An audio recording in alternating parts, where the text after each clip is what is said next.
Hello everyone, I am back. So let's continue with question number 115.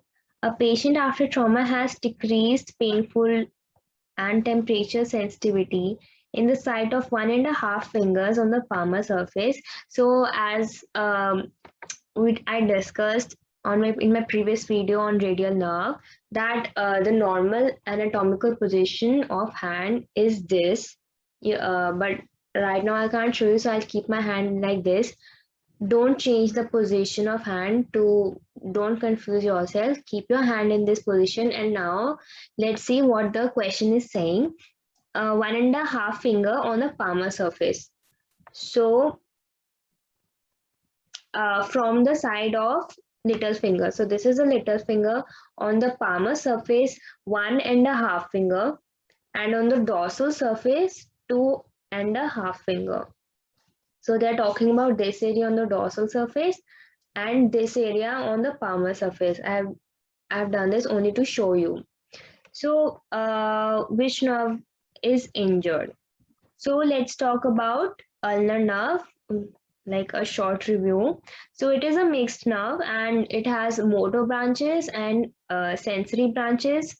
So the motor branch in the anterior forearm, it supplies to the only two muscles. All other muscles are supplied by the median nerve.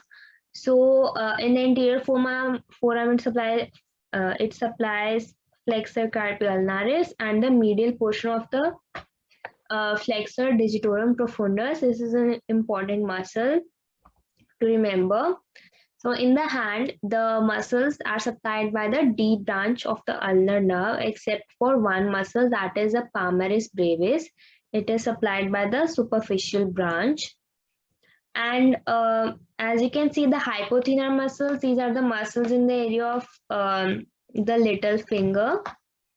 Two medial lumbricales. So medial lumbricales, that is again from, this is the medial side. So these two muscles, medial lumbricales.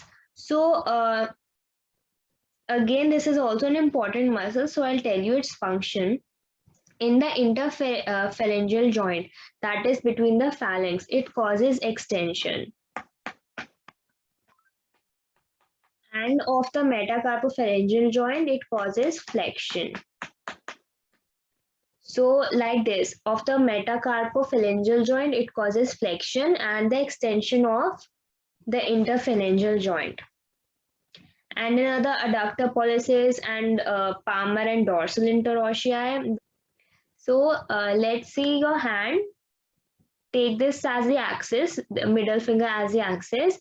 So other fingers will either move towards this finger or move away from this finger. So moving towards this finger is called adduction and moving away from this finger is called abduction. So they are for the adduction and abduction of fingers. Adduction and abduction of fingers.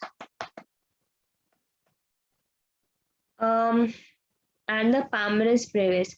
So let's look at the sensory branches, the palmar cutaneous branch, the dorsal cutaneous, and the superficial branch. So this is the picture. This is the palmar surface and this is the dorsal surface of hand. So in the dorsal surface, in some books have written 1.5 or in some books have written 2.5. So in this question, they were saying about the dorsal surface and 2.5 fingers. So the dorsal branch, the superficial branch, which only supplies the 1.5 fingers from the medial side, and the palmar branch, which again supplies the medial surface of the palm. So these are the sensory branches of the ulnar nerve.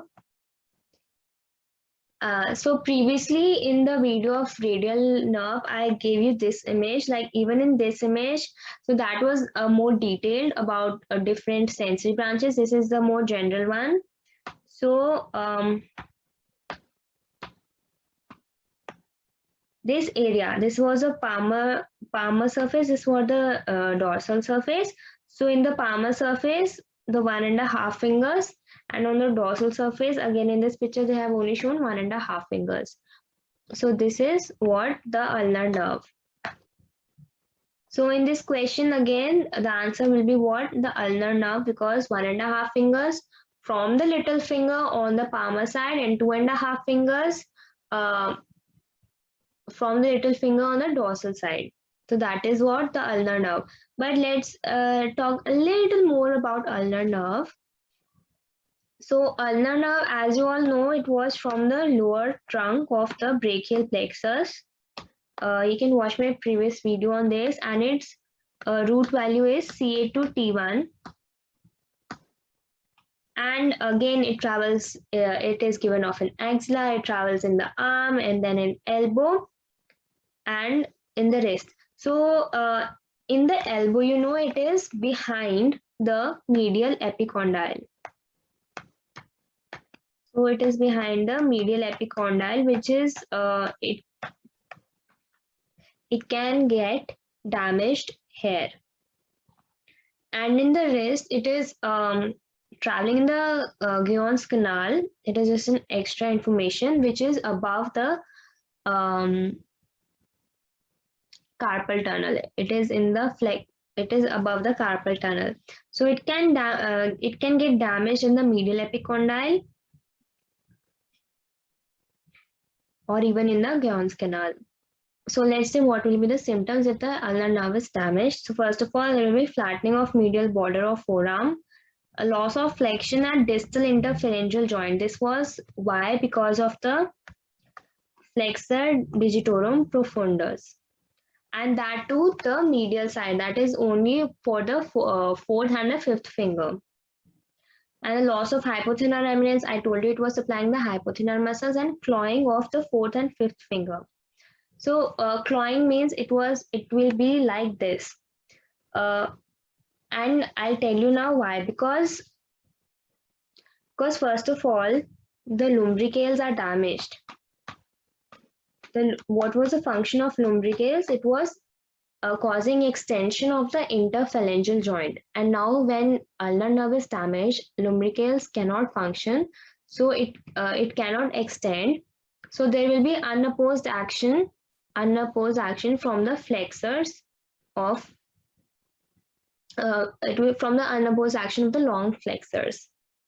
So that will be a long clawing of fourth and fifth finger. Another interesting point is that when there is upper lesion of ulnar nerve, for example, if it is damaged here, the FDP was here. So when there's an upper lesion, even the FDP is damaged, and there will be difficulty flexing the fingers. And we already know that the lumbricale is damaged, so even it can't extend and neither it can flex. So there will be partial clawing, probably little less clawing of fourth and fifth fingers. Whereas if it is damaged at the wrist or in the Guyon's canal, the FDP will still be working. So FDP's action of flexion will be unopposed because the lumbricales is damaged. So in the lower lesion, there will be more flexion / clawing of fingers.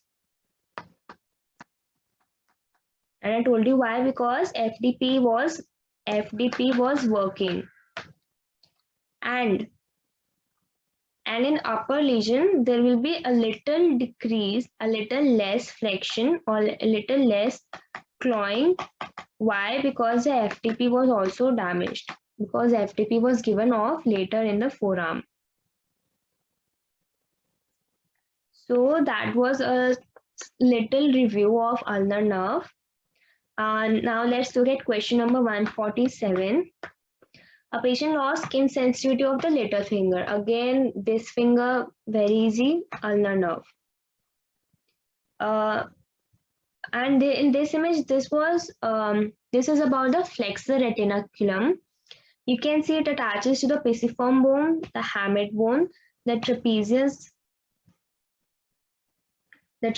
bone, and the tubercle of the scaphoid.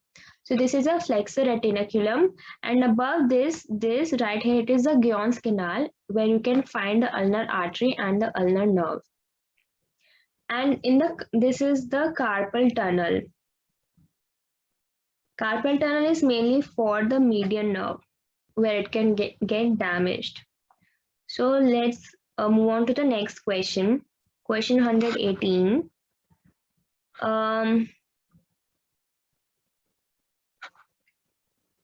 So there is weakness in the first, second, third, and fourth finger. Thenar muscles are affected. And again, pain and temperature sensitivity on the palmar surface of first, second, and third finger, and radial surface of the fourth finger.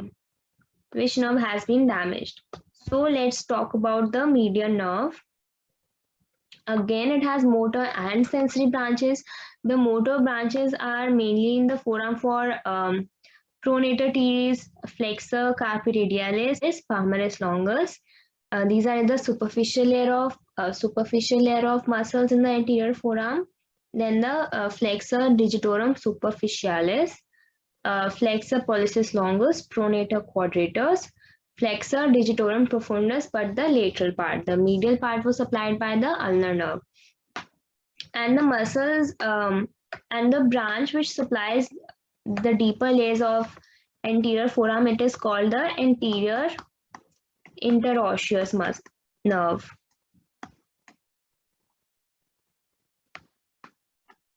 And if you remember from a previous video, the posterior interosseous was from the radial nerve. And in the hand, it supplies the thenar muscles, that is towards the thumb, and the hypothenar, or the muscles in the area of little finger, were supplied by the ulnar nerve. And the two lateral lumbricals, the medial one, were supplied by the ulnar nerve. And the sensory, the palmar cutaneous branch and the palmar digital cutaneous branch. And the palmar cutaneous branch is it is given before it enters the flexor retinaculum. And why it is important to know, because if there is damage at the of median nerve at flexor retinaculum, the palmar, the sensations on the palmar side will be preserved because it is given before it enters the flexor retinaculum. So again, let's look at the sensory supply, the palmar cutaneous branch and the digital cutaneous branch. We are back at this picture. So all the areas of the blue, these are supplied by the median nerve. The palmar, on the palmar surface, the fingers first, second, and third. And on the dorsal surface, only the tips of first, second, and third. So these are the areas supplied by the median nerve. So again, in this question, what they were saying, let's see. There's weakness in bending a hand in the site of first, second, third. So what do you mean by bending? Basically, the flexion. Flexion of these fingers is not possible. Why? Because the flexor digitorum superficialis is compromised, and the thenar muscles, the volume reduction of thenar muscles, there is atrophic changes in the thenar muscles because of median nerve damage. And again, pain and temperature sensitivity, there is also the sensation is absent in the first, second, third fingers on the palmar side, and the first, second, okay, they have not mentioned about dorsal surface. They are only talking about first, second, third, and fourth, and the radial surface of fourth, basically 3.5, because other 1.5 they were supplied by the ulnar nerve. So the answer here is the median nerve. So let's talk a little more about the median nerve. It is given off in axilla, and you know its sensory, its root value is C5 to T1. It was having a medial branch and a lateral branch, which were then combining to form the median nerve. And then in arm and it at the elbow, it can be damaged at the if there is a supracondylar fracture of humerus.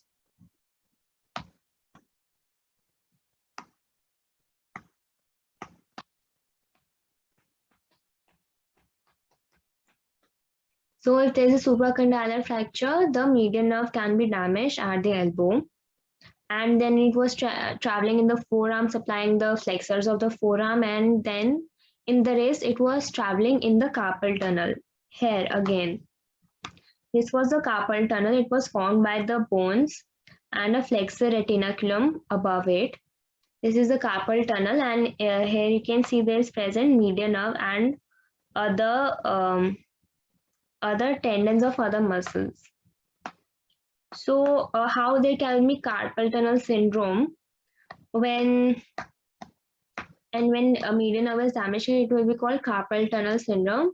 Mainly, for example, if they are saying there is a desk job and they have to type for hours and they have to maintain this position for so long. So when there's a surface and they have to keep their hand like this for typing, the carpal tunnel syndrome can occur. And let's see what will be the problems or the symptoms that occur if there's median nerve damage. First of all, a weak flexion of the wrist, because median nerve was supplying the flexors of forearm as well as of fingers. Loss of pronation, it was supplying the pronator teres and the pronator quadrators. Loss of thenar eminence, because it was supplying the thenar muscles, and hand of benediction. So what is this hand of benediction? Is like something like this. So you know that median nerve was supplying the flexors of first, second, and third fingers, the flexor digitorum superficialis and the lateral part of flexor digitorum profundus.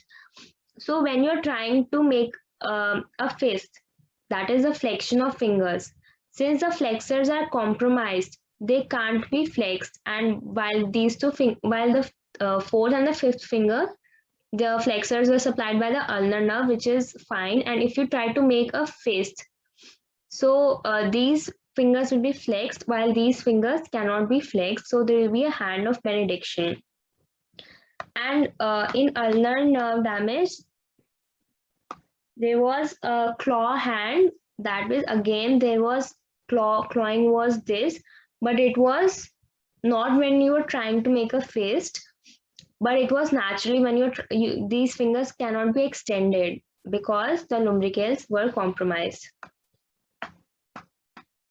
So this was a quick review about the median nerve damage. And next question 131.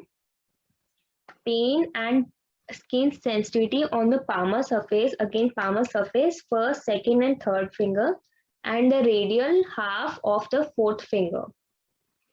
And again, the thenar is compromised, and which nerve was damaged? Your answer will be what? Median nerve. If you don't want to remember the muscles for Krog, so at least remember the sensory supply of the hand and the areas supplied by the different nerves in the hand, because mostly they ask that question. But nevertheless, it is extra knowledge will never harm you. So if you can learn all these symptoms and the muscles damage, that will be better only for you. So that's it for this video.